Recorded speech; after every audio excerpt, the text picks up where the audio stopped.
All right. All right, I'm going to introduce three panelists for our next presentation on broadband and education during the pandemic. Our first panelist is Dr. Rebecca Glazier. She's an associate professor in the School of Public Affairs at UA Little Rock. She has over 10 years of experience teaching online, and her research focuses on improving online retention. Her academic research is online, as well as videos, public engagement, webinars, and consulting information, and it's available on her website, www.rebeccaglazier.net. She also has a book coming out in 2021 called Connecting in the Online Classroom, Teachers, Students, and Building Rapport in Online Learning. Our second speaker is Don Benton, also an inductee from last night, so we learned about him last night. He's the Assistant Commissioner of Research and Technology for the Arkansas Department of Education. He is the father of HSTE, the Hot Springs Technology Institute. And I've attended that conference a couple of times, and it's great. It's a professional development conference. He's won many awards. And then our third panelist is from Ozarks Go, Steve Bandy. He has over 20 years of utility experience from the field to management level that has included leadership roles in engineering, operations, customer service, billing, and dispatch. He's the general manager for Ozarks Go, and he manages the fiber network that provides internet, television, and phone services to its customers. So the format of this panel will be that each speaker will speak for 10 minutes, and then we'll have questions at the end. And our first presenter will be Rebecca. Welcome, Rebecca. Thank you so much. It is such an honor to get to speak with you, and I'm very much looking forward to it. Today, I want to talk about the dual challenges of online education, and I know that in speaking to this group, you're probably very familiar with the technological challenges that come with trying to teach students online. And of course, there are definitely unequal access when it comes to the internet and the challenges with broadband access. When we're talking about rural students, especially in a state like Arkansas, many of them don't have reliable access to the internet. They may be trying to get access to their online classes off of their phones or using hotspots or not having that reliable broadband access. There's also unequal access to hardware. And we know from research that students who use older laptops or computers that are more likely to crash are also more likely to get lower grades because of that unreliable hardware. So these things have a real measurable impact on how students are doing in their classes. But I also want to talk about another element of how students are doing in online classes, and that's pedagogical, because there are some real concerns, especially right now, as we have so many students who have moved into online courses as a result of the pandemic, and that is the distance that's inherently created by this online medium. So when we're not able to see each other face to face, when you don't have that same eye contact that you're able to make with your students, you don't have that body language, you don't have the casual interactions before and after class, and you're not able to really build community in the same ways that you do when you are teaching face to face, that can make things especially difficult for our online students. And what we know from the data is that that leads to lower retention rates and lower success rates for students in our online classes. So let me just quickly show you some pre-pandemic data. And this comes from the university where I'm a professor at the University of Arkansas at Little Rock. And when we look at students and how many online courses they take as a percentage of their course load, we see that the more online courses they take, the less likely they are to be retained. So the less likely they are to stay enrolled and come back again the next year to continue with their education. Now, for some students, taking a couple of online classes can actually help them, adds a little bit of flexibility. But when they are taking more, the tipping point in the literature is around about 40%. The more online classes they take, the less likely they are to succeed. And when they're fully online, it's about a 20 percentage point drop in retention. And that is really troubling because right now, many of our students are going almost entirely online. And when we look across the country, they're using that broadband internet to access that's the only way that they're accessing their education. And many of them aren't going in person at all. Now, this is enough of a challenge, but then you add a pandemic on top of it. And then you have families that are more stressed financially. The students who are attending hybrid classes are attending them in an entirely different environment where they have social distancing and attempts to communicate through masks. And you also have students that are suffering additional traumas because they have family members that are sick, or people that are in their lives that are actually dying, or they're standing in line for food. So there are significant traumas that these students are going through. So when we are trying to address these dual challenges, the potential solutions have to come together to address both of these problems, both the technological and the pedagogical. So tackling these technological parts, the things that are providing students with the actual laptops, with the access to broadband education, that is a really critical component. We have to address the technological solutions. And some of you may be familiar with this picture. It got a lot of national attention within the last few months. These are a couple of elementary school students who were completing their homework outside of a Taco Bell because they were using the Wi-Fi there in order to access their homework because they didn't have reliable broadband access at their home. And this can be really challenging, obviously, for students who are trying to do all of the work that they need to in order to be successful in their classes, and they don't have that access in their own homes, and they have to find that access in hotspots around their communities. If we can help them get that access in safe and comfortable environments, that can help students be much more successful. And similarly, if they can have the hardware that they need to be successful and not have unreliable laptops and computers that might crash, they can do a much better job in their classes. But beyond that, many instructors are moving into this online environment, and they might need additional training in how to use that technology. So how to upload things, how to make assignments in these new online environments. All of those can be challenging for instructors that are used to teaching face-to-face. So we need both access to broadband, access to infrastructure in order to have these online classes be successful, but we also need training for instructors in how to use that. Now, what this does is just provide the bare minimum so that students can get access into their classes.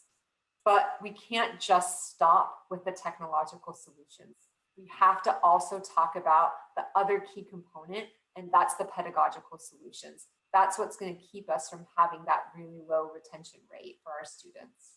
So we saw a lot of universities and a lot of different educational institutions adapting in the spring of 2020 when the pandemic first hit, changing their policies to have more flexible deadlines and being more accommodating to students, some of them adapting and instituting pass, no pass instead of providing grades to students. We also saw many institutions providing instructors with training, particularly in how to connect with students and how to build community and how to build rapport in online classes. And that's the research that I have been doing for the last 11 years, is how to connect with students and how to build rapport. And I just want to show you briefly some results from a multi-year experiment that I have published to show just how much of a difference this can make for our students. So here you see retention rates by course type. And across this multi-year experiment, in the courses, in the online classes where I used these rapport building techniques in order to connect with students, in order to humanize the relationship between the instructor and the students, calling students by name, providing more personal feedback. And importantly, these were completely asynchronous online courses. So we shouldn't think that the only way to build community is to force students to be in a synchronous Zoom room together, because that isn't what happened here. And just doing that is not enough to build community, and sometimes it may even backfire. We have to meet students where they are. But what happened here is when you had those rapport building elements, when professors really built community and made real human connections with students, the gap between online and in-person courses was completely reduced, and the retention rate between the rapport online courses and the in-person courses were statistically indistinguishable. So we really can make a difference for our students in our online classes, and they can be just as good as our face-to-face classes. but it takes that pedagogical training and those pedagogical efforts. So really, we have to have both of these components. When we're talking about how to help our students succeed in online classes, we have to get them both the technology, the broadband, and the computers, and we have to get them the pedagogy that is going to help them succeed in those classes. We can't just do the bare minimum for our students. And I know that myself as a professor, I miss seeing my students' faces in person. I miss being in class with them. But when I think about them and know that the difference that it can make when we bring together both the technology and the pedagogy to help them succeed in online classes, I know that it's worth that extra effort for us to make. And I'm happy to take questions and to discuss either with the time that we have here, or you're also welcome to email me or to reach out to me on Twitter if we don't have time to get to all of the questions during the time that we have. Thank you so much. Okay, let's go ahead and move on and do the questions at the end. So Don? Okay, I'm gonna try to share my screen. It says I can't share yet. Let's try it again. Now let me see if we can do it. All right, here we go. Trying to make sure I share the right screen because it's not popping up the way it should.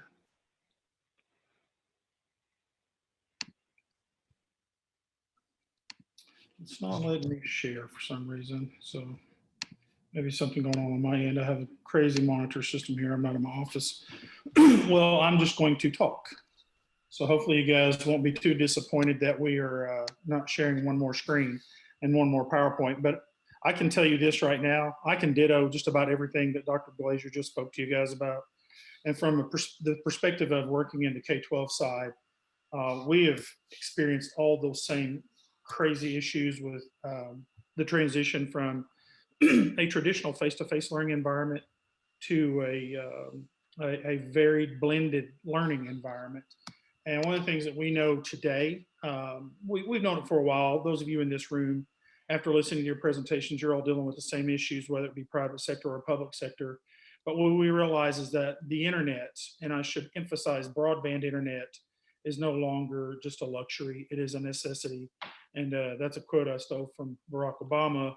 But even in our world, when we talk about the internet and it being a necessity, it's more than just having the internet.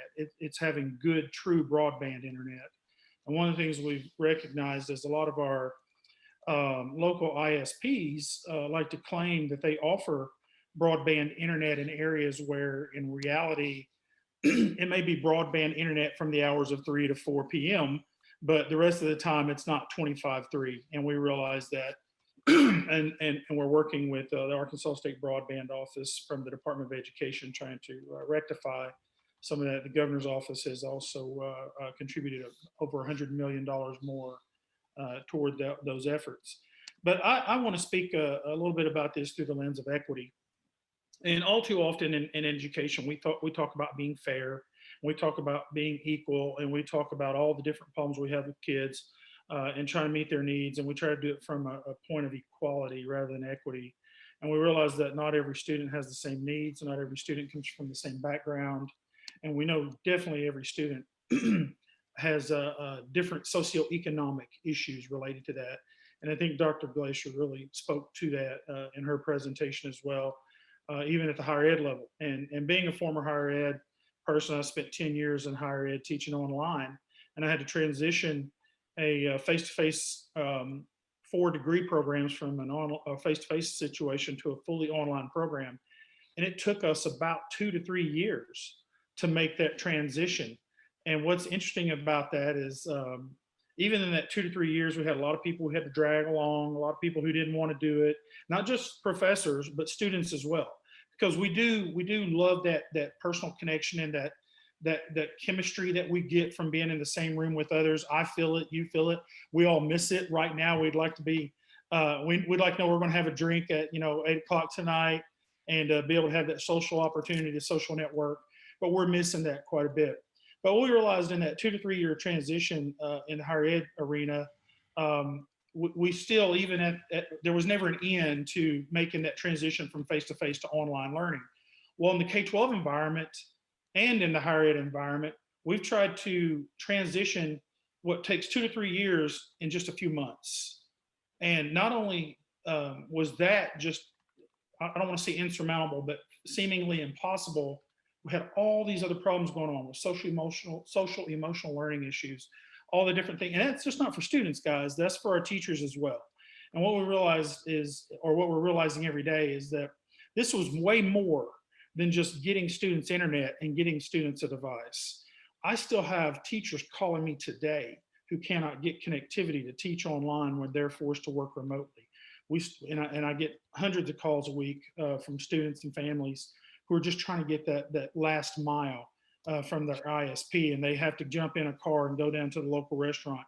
Well, another thing that happened too, and Rebecca, I'm glad you brought that up about the picture with the students who were sitting in the parking lot of the Taco Bell. I was thinking about all the kids that I knew who on just a traditional normal year in school, they'd be at McDonald's or they'd be at Starbucks or somewhere like that, getting their internet connectivity for their additional learning, extracurricular learning opportunities, or outside the normal day learning opportunities.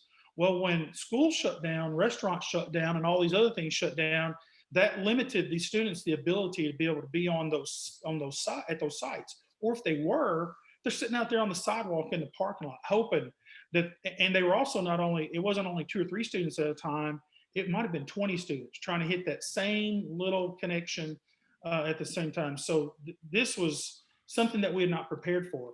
When we're talking to Commissioner Key about trying to get more internet connectivity up to the students, we realized that just putting a hotspot on a bus wasn't good enough, because we were also during a pandemic trying to socially distance everyone, or physically distance everyone, but yet we're asking them to come to a centralized location to get internet. Well, what do kids want to do when they get together and they see each other? They want to be around each other. They want to hang out with each other. They want to talk to each other, and not necessarily with their mask covering their nose, maybe down like this. And we realized those were causing some additional problems for us when it came to trying to get students in the same area so they could learn. So one thing that I like to think that we're doing is we're redefining blended learning. We're truly redefining it, because it's not only an internet problem, it's a device problem, as Dr. Glazier pointed out. We have the haves versus the have-nots. And an even bigger problem popped up when we were trying to move online, just getting the devices. I have vendors today, the top 3 or 4 vendors that I deal with in Arkansas right now still have devices that are delayed or on back order until January, February, or March, because everyone in the country and all the other surrounding countries were competing for the same product, Chromebooks. Everyone was wanting Chromebooks, and we can't even get Chromebooks. I've had some delays that people ordered back in March, April, and May who have still not gotten their products to be able to give to the kids to create a seemingly one-to-one environment. So that has been very problematic. The schools are trying to find other solutions. So back when I was a CIO for a school district, if we couldn't get the real device, or real, I shouldn't say, if we couldn't get the new device, we'd go buy refurbs. Well, the refurb market was completely wiped out during the pandemic. So we were having all these troubles, still are, getting just products in hands. We're dealing with schools that are calling us on a daily basis saying, I need to pivot to a fully online learning situation because my entire 3rd grade or my entire 4th grade are probable close contacts. Half of my teachers are out, and I don't have devices to give them. Even if I had the greatest broadband in the world for every student, which we don't, to their home, I still don't even have devices to give to them. They can't just go to the local Walmart and buy a Chromebook, or they can't go, online to Amazon and buy a Chromebook. And if they can, they're paying twice the price. We realized that even in the refurb market, when they were trying to get products or replacement products, capitalism, great way of doing business, things just doubled, tripled, quadrupled in price. So then there was that additional impact for our students and our families. So as we're looking at it, and as we're redefining blended learning, we got to think of it more along the terms of what are the gaps? What are we looking for? So we know internet connectivity is a gap. We know device accessibility is a gap. We also know that there is another problem looming out there. When I, as a professional, and my wife as a professional had to come home to work remotely, we had the financial resources to have adequate bandwidth and resources, but we even ran into another problem. We're all 3, my wife, myself, and my daughter, are trying to use the same pipe at the same time, all trying to do virtual learning and teaching and and work, all the different things we're doing. So we're really taxing the internet connectivity that we had. Now imagine, if you will, you're a single parent and you're trying to work, and you didn't necessarily have the opportunity to stay at home because you may have been an essential worker, and you have 4 kids at home who are trying to learn from 1 device or 2 devices. That's a huge learning issue for our students. So we were trying to figure out ways, and we still are, we're still trying to figure out ways to make sure that we meet the needs of all of our students all the time. There are lots and lots more gaps that keep popping up.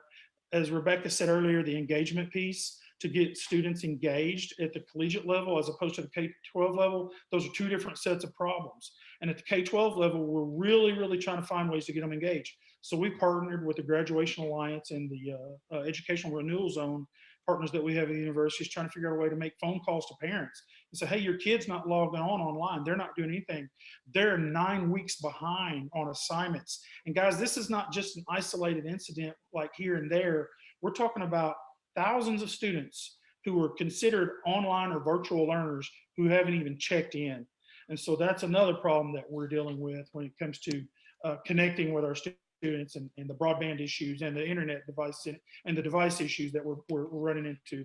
So how are we dealing with this? We're doing a lot of collaboration right now. We're collaborating with a lot of people who are in this room, and we're doing a lot of different things to try to approach these problems, and we're just not there yet. We know that this first 9 weeks, we learned a ton of problems, but here's what's great, and I think this is something that we need to be mindful of, is we have to not only show flexibility, we have to show a little grace here, because we know that we have a lot of students, teachers, families that are suffering, who are not getting adequate education right now because of all these other problems that are way out of our control. And we've got to work on this together. So when we reach out to private partners like you guys that are here, we're not reaching out just asking for a handout. We're reaching out sometimes asking, how are you doing it in your business or in your sector, that we can transcend some of the things you're doing into the educational world and make it better, and make it better for not only our kids, but our teachers as well. And so as we move along and we're trying to combat these problems together, know that we're all in this boat together, as parents, as grandparents, as teachers, as business owners. This is a problem that faces all of us. You guys have employees who are sitting at home who you think are doing all the work they need to be doing, but you're not really sure because you're not making that great connection sometimes. And then you have some who are going way above and beyond. We're dealing with the same exact thing in K-12, and we're partnering with as many people as we can. So when we reach out to you and we're asking for best practices and all that, know that we're coming to you with open arms and hoping you guys are extending the same to us. So thank you guys for giving me time to talk about some of the issues we're dealing with. I know I got a little bit on my soapbox there a little bit, but this is the stuff we deal with every single day. And I appreciate you guys for your time. Thank you, Don. Stephen? Well, good morning, everyone. Hope I can hold up to the presentations this morning. Have been phenomenal. So great information. I hope I can provide the same level of expectation here. But kind of to give you a little bit about us, I will talk a little bit about Broadband kind of before and after, and also a little bit about our company. So we are a cooperative owned subsidiary. We started deploying, we did some research and started really looking at, our drive is to make sure that our members have the same level of what they can have in their home, no matter the reliability and electricity or broadband into their home. We started looking at that and started doing that in 2016. Started off, pretty slow. First customer started come on in 2017. And since then, we've done nothing but speed up. Pre-pandemic, we were up to 1,000, 1,100 installs a month, doing everything we could to keep up with the demand. We did a pretty good marketing push right before COVID really started to be an impact. And when that hit, everything, you can see in the graph, everything just shut down. Not only the schools, the businesses, and the impacts that was there, but the school systems immediately needed help. And our inventory was also having an issue because of where our inventory was coming in from. So we were impacted the same way as was stated about trying to get laptops and any other type of device. So that really did kind of slow us down a little bit during that, but we're starting to come back out of that and So pre-pandemic, when you look at the rural areas, we knew we were doing the right thing because we would set up hotspots at our offices because that was our first thing. We wanted to get our offices connected because the first thing about our deployment is communication across our system. So when we were able to set up and get Ozarks going in these offices, we instantly had people migrating from the McDonald's and the local areas that had free Wi-Fi. They were parking in our parking lot. They had access to a gig internet. They were sitting outside and doing their homework. That really let us know we were doing the right things. We've continued on through the pandemic. When it hit the school systems instantly, I started reaching out to superintendents and everything to see what we could do.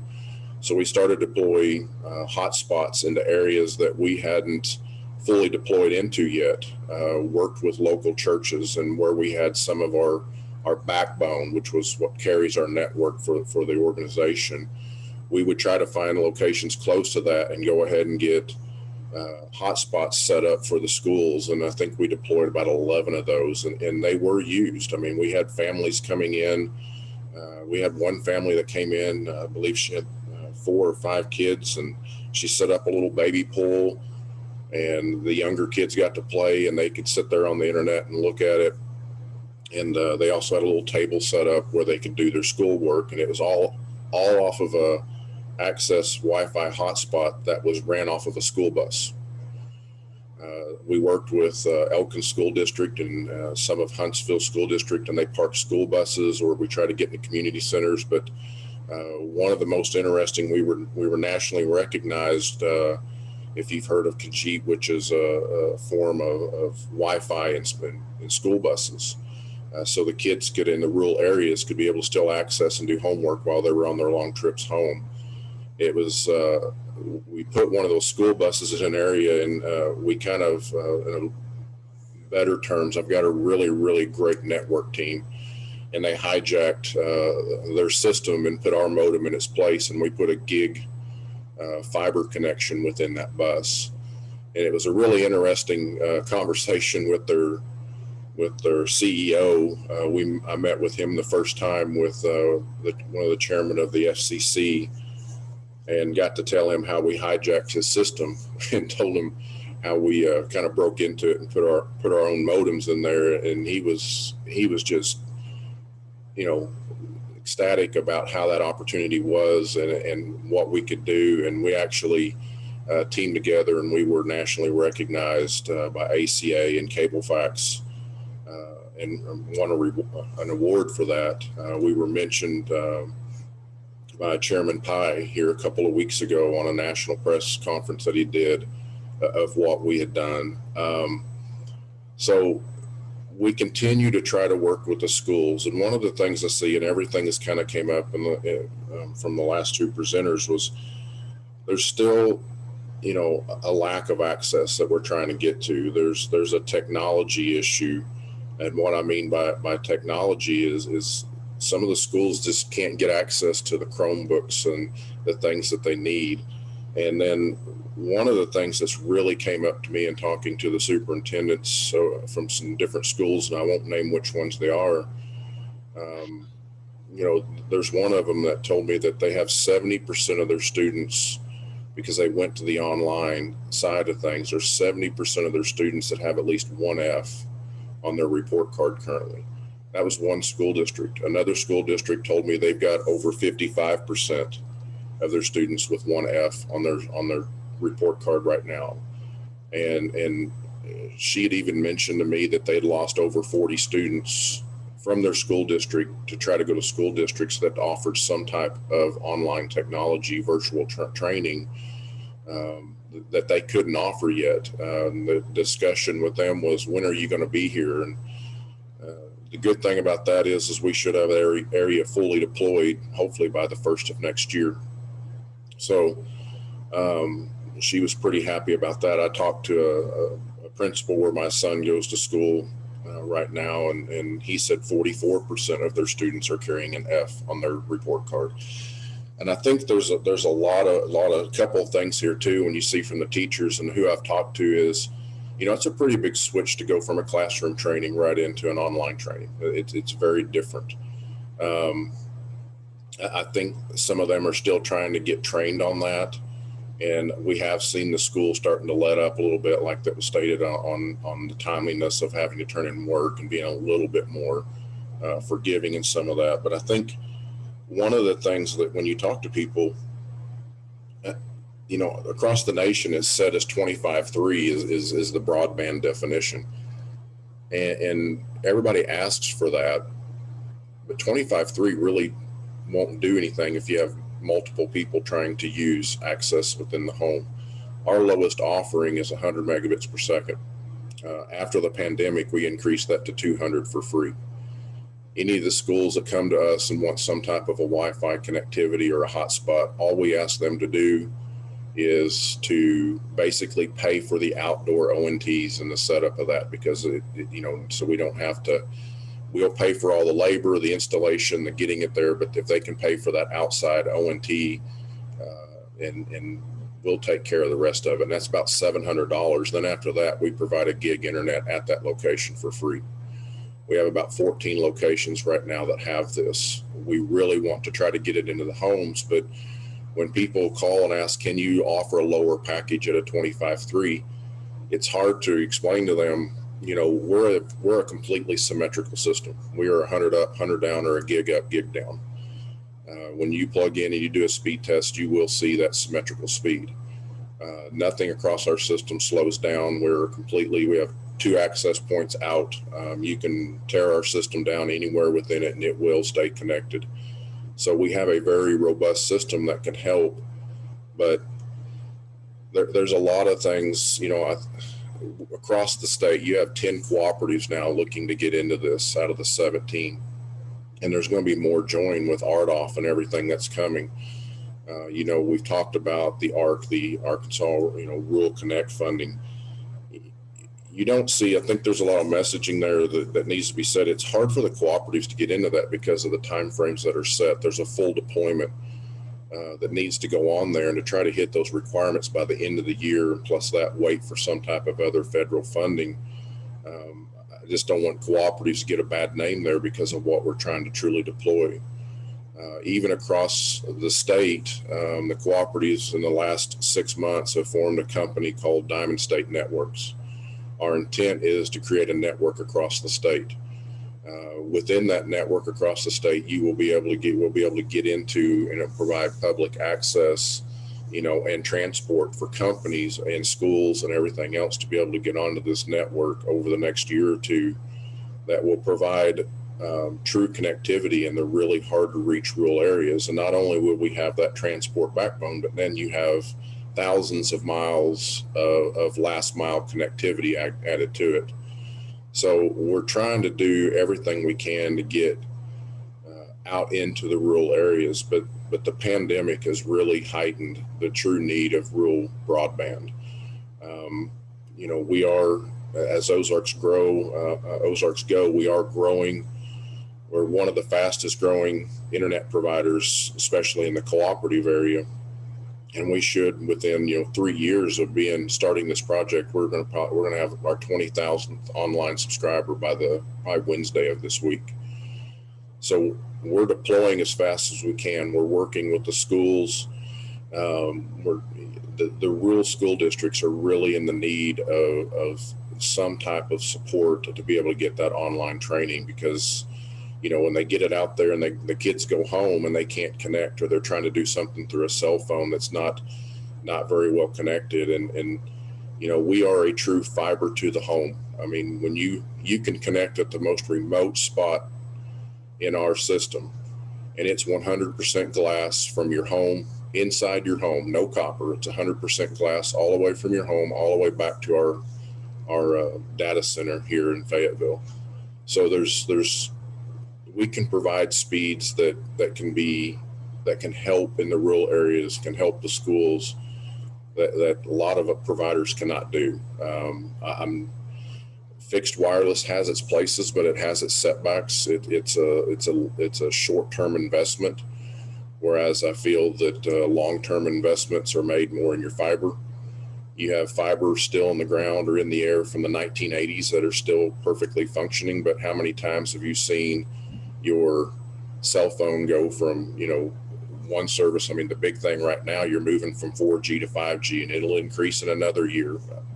With the fiber network, we can go into our huts, and we're already looking at being able to help the rural communities go from a gig to 2 gig to 10 gig. We can put that out into the home with very limited investment.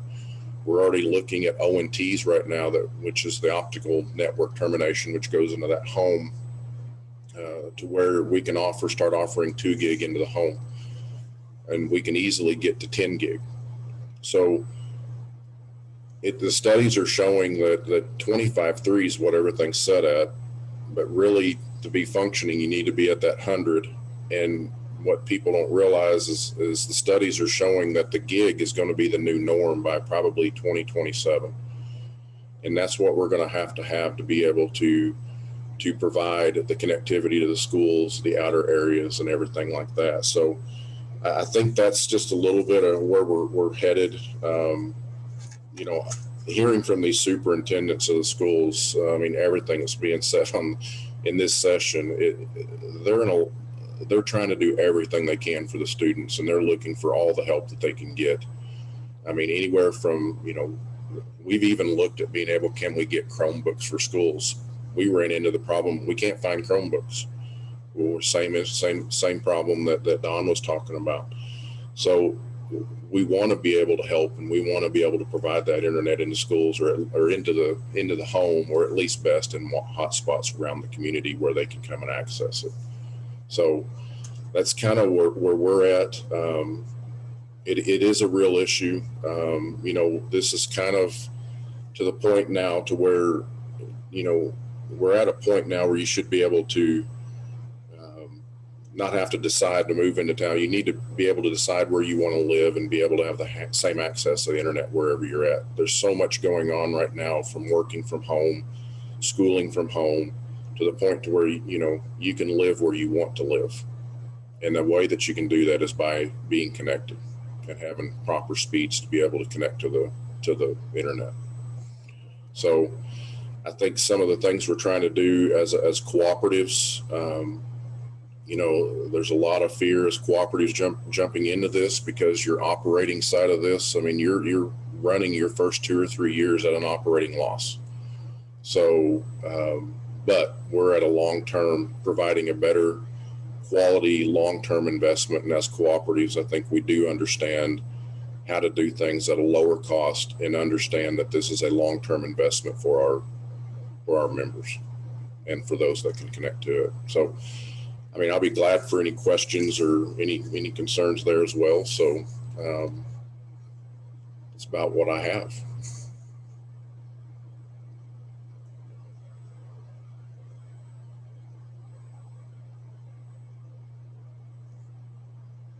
I'm sorry. I'm the one talking now, muted. I want to say thank you to this panel. Rebecca and Don and Stephen, you all raised so many interesting issues.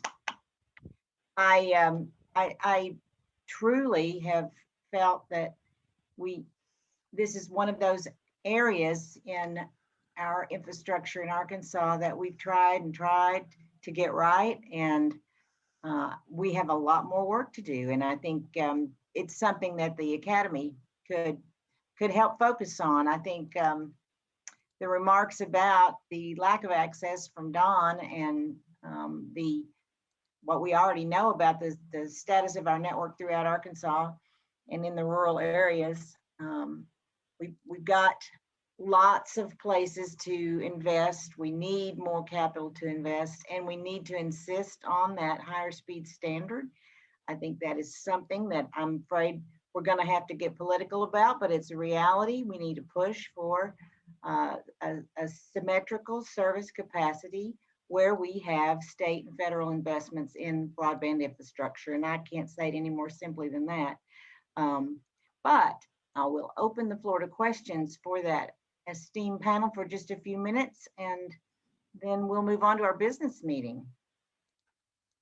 Anybody want to query the group?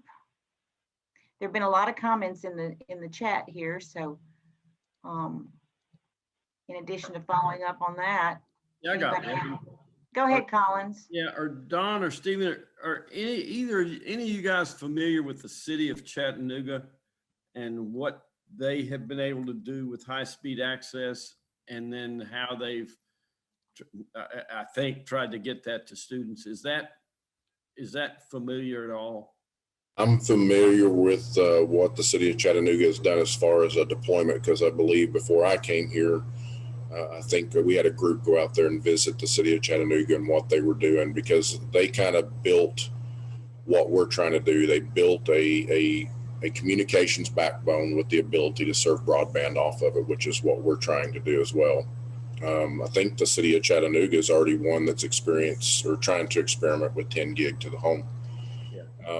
Not as familiar with what they've done on the education level, but they are a very good model to follow as far as what they've done.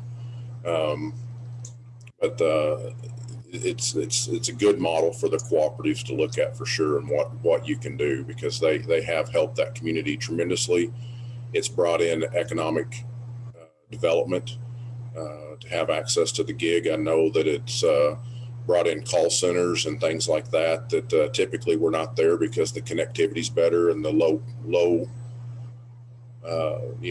cost of living was a help. So what they're doing is some really good things across the nation, and a good model for sure. Yeah, I have a good friend, one guy from college that's a good friend who is real active there, and I've just heard a little about it from him. I think obviously they've been able to pull off a financial deal that might be hard to do in other areas and other time, or in current times, but it did seem like that was something to follow. And for us, it's not just, and we've heard story after story of the Chattanoogas and places like that are able to implement high-speed broadband in those types of areas. But man, ours is the last mile. It's the kids who live out in the farm field who are 30 miles from the main city, and those families where ISPs just financially can't go that extra mile.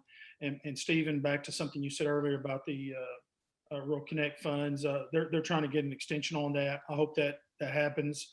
I know that was a very aggressive plan to try to get everyone have it fully built out by December. That was actually insane, if you ask me. And hopefully the feds will work with us on that. But back to what you said, Mr. Andrews, yeah, I think those are great plans. Another thing that we deal with in Arkansas is just the high poverty levels we deal with. I mean, even if you are able to have a 1 gig connection to your home, if it costs $70 to $100 a month for the family that barely can keep the lights on, that's a huge, huge problem. And I know just dealing with it here in Hot Springs, we have, I was a former tech director here, and the guy that is over that now I work with all the time, he said they had to at the school purchase connectivity for those students, because they didn't have the $50 or $60 a month for the connectivity over the resort cable product. So I mean, you still have the other issues, and that's where I was trying to allude to earlier. Yeah, let's fix broadband connectivity. Well, then we have the device problem. Then we have the parent at home problem. Then everything has another problem we got to solve. And not trying to be negative, please don't take it that way. It's just, those are all those things we got to consider. Don, we did look, we never really got there. We couldn't figure out how to make it all happen, but I think something that is still on the table for discussion. We worked with one school district where they talked about purchasing 100 or the gig for them, which we would have been able, we probably would have given them a discount. What we talked about doing is setting them up like a business and selling them, maybe some refurb ONTs or something like that they could keep up with, where if you could tell us where they're at, we would go ahead and do the drop for free, no different than we did the connection, but they could take that device and we would help them install it, but they would have a virtual connection back to the school. And you would have remote VPNs per se across the low income families. The problem is none of the cooperatives or anybody's really set up to be able to really track that well.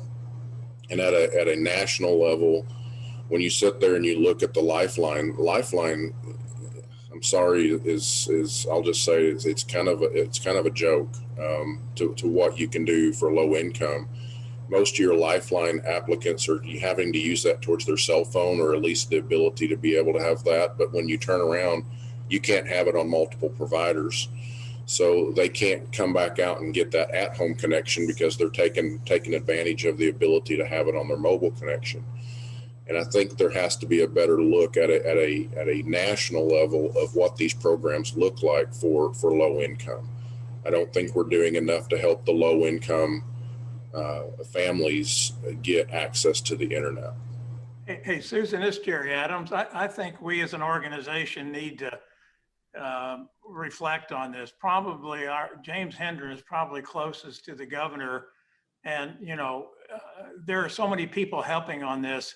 They probably don't need another general help, but I think it could be helpful to have a dialogue within the academy to see, are there flex points? And James is, you know, maybe, or John, there could be members here could help identify where we might help, but there's so many hands in the kitchen right now. I'm not sure another good-hearted hand is as helpful as us being specifically about how we can help. Sounds good, Jerry. I do think we have a follow-up discussion on this. It has generated a lot of traffic on our chat, and we need to move on, but we will take this topic back up in future meetings, and we'll most likely call a special meeting just to try to refine how that help could be articulated from this group.